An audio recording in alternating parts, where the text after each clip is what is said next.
कौन कहता है कि रोहान लैपटॉप्स के ऊपर सस्ते लैपटॉप नहीं मिलते हैं? मिलते हैं, बिल्कुल मिलते हैं। आ जाए, आपको दिखाते भी हैं और देते भी हैं। ऑल ओवर पाकिस्तान डिलीवरी आ जाए। ये देख सकते हैं। सबसे पहले आप इसकी कॉन्फ़िगरेशन चेक करें।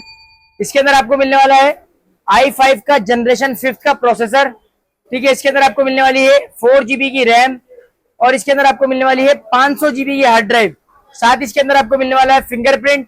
और अगर बात करें इसके मॉडल की, ये लैपटॉप आपको मिलने वाला है 840G2। जी हाँ, i5 का जनरेशन 5 है। कोई भी भाई अगर इस लैपटॉप को परचेज करना चाहता है तो 0312275445 रोहान लैपटॉप के ऑफिशियल नंबर के ऊपर राब्ता करके इस लैपटॉप को डन करवा लीजिएगा। ऑल ओवर पाकिस्तान आपको डिलीवरी भी करके देने। और अगर आप शॉप के ऊपर भी लेने के लिए आना चाहें तो आप आ सकते हैं। सबसे मेन चीज जो आपको बता दें, अगर आप हमें जहां भी देख रहे हैं, टिकटॉक, यूट्यूब, फेसबुक, इंस्टाग्राम, वहां पे अगर आप हमें फॉलो और सब्सक्राइब करके आते हैं तो आपको मिलेगा इसके ऊपर बेहतरीन 2 से 3 हजार रुपए का डिस्काउंट। तो कोई भी भाई अगर फॉलो करके आता है तो उसको मिलेगा डिस्काउंटेड प्राइस।